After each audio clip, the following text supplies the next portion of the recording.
Vas-y, relance du début. Ok, c'est bon, c'est bon. Et bonjour, bienvenue à tous sur le taureau. On se retrouve aujourd'hui avec Maïez et non pas avec Clevates, comme vous vous y attendez. Parce qu'on va traiter un sujet de première ligue aujourd'hui. On va parler d'une bombe. Enzo Maresca va succéder à Pep Guardiola après 10 ans à Manchester City.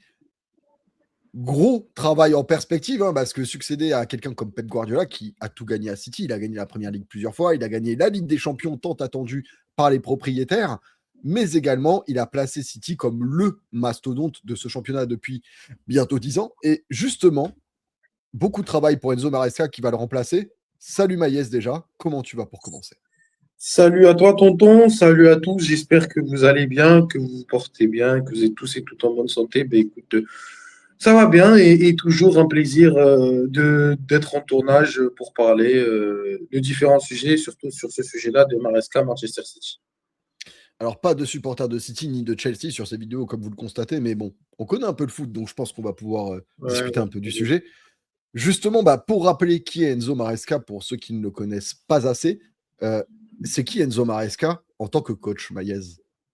Ben écoute, Enzo Maresca en tant que coach, déjà, c'est un Italien qui est très réputé, un Italien qui est passé qui a quasiment connu la majorité de sa carrière en Angleterre, mais qui a commencé d'abord à Manchester City, chez les jeunes, qui était un adjoint de Pep Guardiola, mais qui a dû vraiment bifurquer vers les jeunes parce qu'il avait besoin un petit peu de mettre en place son plan tactique et sa façon de jouer.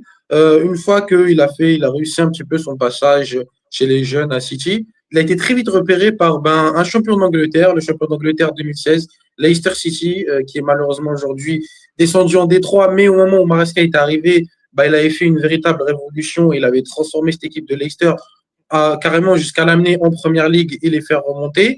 Et une fois que ça s'est arrivé, il y a qui a toqué à la porte, toc toc toc. Il y a Chelsea qui est venu et qui a récupéré Maresca, qui lui a offert les clés d'un big projet parce que Chelsea à ce moment-là, il y avait les nouveaux propriétaires qui étaient arrivés et cherchaient un entraîneur capable de prendre le relais de Pochettino, si je dis pas de bêtises, C'est ça. de prendre le relais de Pochettino pour, on va dire, faire de Chelsea un peu redonner la grandeur à Chelsea, la grandeur d'antan à Chelsea. Et il lui avait, on va dire, donné les clés à un gros projet, gros mercato. Maresca avait même pris des décisions drastiques. Il avait choisi son groupe de joueurs, le reste en réserve ou dans un loft. Oui, Maresca, c'est un coach en tout cas qui a connu une carrière assez bonne en Angleterre, même en Europe aussi, parce qu'il ne faut pas oublier que Maresca n'est pas exemple de deux trophées parce qu'il a pris la Conference League avec Chelsea et dans la même saison, juste après, il a pris la Coupe du Monde des clubs. Donc Maresca, en plus d'être un coach qui est assez réputé en Angleterre, a quand même une belle, on va dire, une belle petite carrière aussi sur le plan continental et même mondial, si je puis me permettre. Je vois que tu t'avances un peu. Mais du coup, pour résumer, Enzo Maresca a connu Manchester City, donc il connaît déjà le contexte dans lequel il met les pieds, vu qu'il a été entraîneur adjoint dans cette équipe. Il s'est même permis d'être champion de D2 avec Leicester, tout de même, avant de gagner cette Coupe du Monde des clubs et la Conference League avec Chelsea. Alors, Conference League, c'était un peu un piège. Tu étais obligé de la gagner, Oui, mais c'est il a ça. fait le taf. Donc, c'est à souligner, de la même manière que la Coupe du Monde des clubs. Alors oui, il n'a pas eu un tirage si difficile dans cette compétition, mais il fallait qu'il aille au bout et il est arrivé à tirer le meilleur de son équipe. Et finalement, l'aventure s'arrête au mois de janvier, car Chelsea soupçonne Maresca à ce moment-là d'être en contact avec Manchester City pour succéder à Pep Guardiola, comme quoi ils ont eu du flair, les dirigeants de Chelsea. Exactement. Finalement, éviction de Maresca à Chelsea, comme si Maresca était le problème de ce club. Et finalement, Chelsea n'est pas allé beaucoup mieux suite au départ de Maresca. Et j'ai même eu l'impression que ça a plutôt empiré sous Rosenior. Alors, heureusement pour eux, Chelsea est très bien retombé sous ses pattes. Et d'ailleurs, on vous invite à voir la vidéo qu'on a fait avec Lee Bates sur l'arrivée de Xabi Alonso à Chelsea. Mais City, de manière surprenante, pour moi, en tout cas, de mon avis, va chercher Enzo Maresca. Est-ce que pour toi, c'est un avantage ou un inconvénient pour Manchester City et pourquoi? Moi, je pense que je vais aller un peu à contresens de ce que pensent les gens. Moi, je pense que c'est un avantage. Parce que pour moi, Maresca connaît déjà la maison. Alors, Maresca, c'est pas Pep Guardiola, on est d'accord sur ça. Je pense que tout le monde est d'accord sur ça. Faire mieux que Pep Guardiola, ça sera impossible. Il a laissé un héritage absolument exceptionnel à Manchester City. Je pense que c'est le meilleur entraîneur de l'histoire de City. sûrement l'un des meilleurs entraîneurs de l'histoire de la Première Ligue et sûrement le meilleur entraîneur de l'histoire. Mais voilà, ça c'est pour Pep Guardiola. Mais non, pour Maresca, moi je pense que c'est pas une mauvaise idée parce qu'il connaît déjà la Première Ligue. Il connaît déjà Manchester City justement parce qu'il est passé par là chez les jeunes et même sur le banc avec Pep. Mais aussi il connaît un peu la pression d'un grand club, la pression d'un gros club. Comme, parce que quand tu passes par Chelsea, à peine tu perds un ou deux matchs, tu es déjà en crise. Parce que Chelsea, c'est un gros club qui demande des victoires à chaque match. Et donc, tu sais où tu mets les pieds à Chelsea. Et pour moi, c'est un peu la même chose à Manchester City, c'est qu'il sait où il met les pieds. Donc, il sait que euh, le board va être très exigeant. Alors, c'est sûr que Maresca va demander son mercato, va demander une enveloppe assez, on va dire, assez conséquente pour pouvoir faire son mercato, ramener ses joueurs, même si je pense qu'il gardera quand même une certaine base, mais il va ramener quand même certains petits joueurs pour pouvoir compléter un peu son effectif.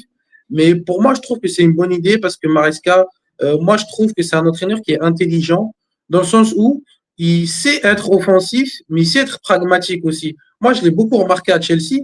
C'est un entraîneur qui, j'ai vu certains de ses matchs, j'ai surtout vu, il y a un match qui m'a marqué, c'était Chelsea-Manchester City. Et c'était un match où City a été mis en difficulté justement parce que Maresca a su un peu déjouer Pep Guardiola. Dans le sens où il y avait un plan tactique où tu devais presser City, les presser haut, ne pas les laisser respirer. Mais attention, justement, il était pragmatique derrière parce qu'il savait qu'il fallait pas trop en faire non plus et garder un certain équilibre tactique pour ne pas trop se découvrir. Et à la fin, tu vois, ça a payé finalement parce que si Chelsea n'a pas perdu, ils ont quand même accroché il me semble qu'ils ont fait un match nul à ce moment-là contre Manchester City. Donc c'était on va dire pour moi, ça montre aussi à quel point Maresca, il y en a qui veulent le faire passer pour un mauvais tacticien, pour un coach qui n'est pas bon. Pour moi, c'est un super tacticien, je dirais plus que là, mais c'est un bon tacticien. C'est pas le Pep Guardiola, on est d'accord. Mais ici, en tout cas, on va dire manier des joueurs de ballon. Il a eu Palmer, il a eu Estevao, il a eu Enzo Fernandez, il a eu Caicedo, il a eu Delap, il a réussi à faire briller Delap. Il a eu João Pedro, il n'a jamais été aussi bon que sous Maresca. Donc, pour moi, non, je pense que. Hmm. Moi, je trouve que João Pedro sous Maresca, c'était pas si mal, tu vois. Donc, non, moi, Maresca, je trouve que c'est une super idée dans le sens où c'est un entraîneur qui connaît l'environnement. C'est un entraîneur qui sait travailler, que ce soit avec du budget ou pas énormément de budget. C'est un entraîneur qui sait travailler avec un groupe réduit, qui fait énormément confiance aux jeunes. Ça, je l'ai remarqué. Il aime bien faire confiance aux jeunes. Et quand tu sais comment l'académie de City se développe dernièrement, et surtout qu'ils ont gagné, il me semble qu'il n'y a pas longtemps, ils ont gagné la FA Cup, je crois qu'ils ont gagné une Cup chez les jeunes. Donc, tu sais que l'avenir chez les jeunes à City s'annoncera Dieu. Et ramener un coach comme Maresca, pour moi, c'est une idée qui est pas si déconnante que ça, même si je sais qu'elle fait débat dans la communauté citizen. Eh ben, tu vois, l'avantage, c'est qu'on n'est pas d'accord sur le sujet. Et du coup, il y a Ah, débat. Moi, tu vois, le seul problème qu'il y a, c'est que Enzo Maresca succède à Pep Guardiola. Et j'ai un peu l'impression que la marche est beaucoup trop haute, un peu comme David Moyes, qui avait succédé à Ferguson, qui avait d'ailleurs donné une catastrophe, et Manchester United a mis 14 ans à s'en remettre, hein, donc pas grand-chose.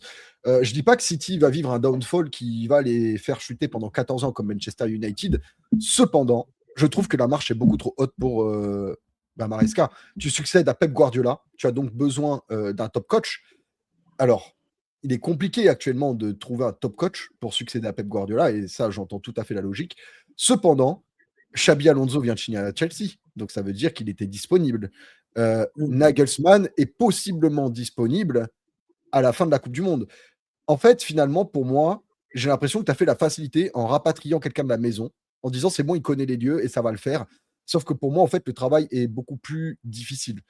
Moi, tu vois, quand tu as parlé d'utilisation des joueurs de Maresca, quand tu passes du football de Guardiola à celui de Maresca, il va falloir se mouiller la nuque.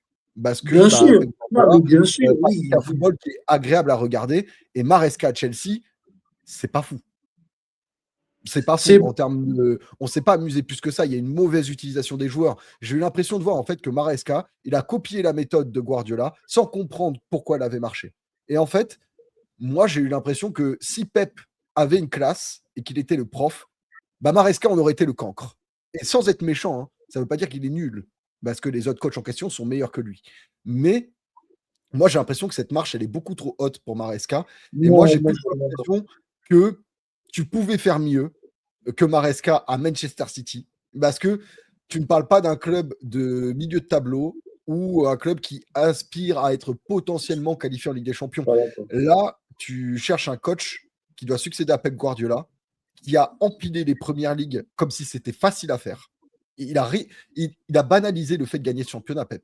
Et là, on va envoyer Enzo Maresca au feu en lui demandant de gagner la première ligue, de gagner la Ligue des Champions et d'être au coude à coude avec des équipes comme le Bayern Munich de compagnie, le Arsenal de Arteta, le PSG de Luis Enrique. Et pour moi, la marche est beaucoup trop haute. Donc, Non, moi, je pense que justement, et je trouve que c'est bien qu'on ne soit pas d'accord. ouais. Moi, je pense que c'est aux gens qui regardent la vidéo de nous donner votre avis. Est-ce que vous êtes plutôt d'accord avec Maïez? Est-ce que vous êtes plutôt d'accord avec moi? Est-ce que pour vous, Maresca est une bonne idée à Manchester City ou pas forcément? N'hésitez pas à donner vos avis dans les commentaires. On y répondra avec grand plaisir. Et n'hésitez pas à like et à vous abonner. Merci à tous.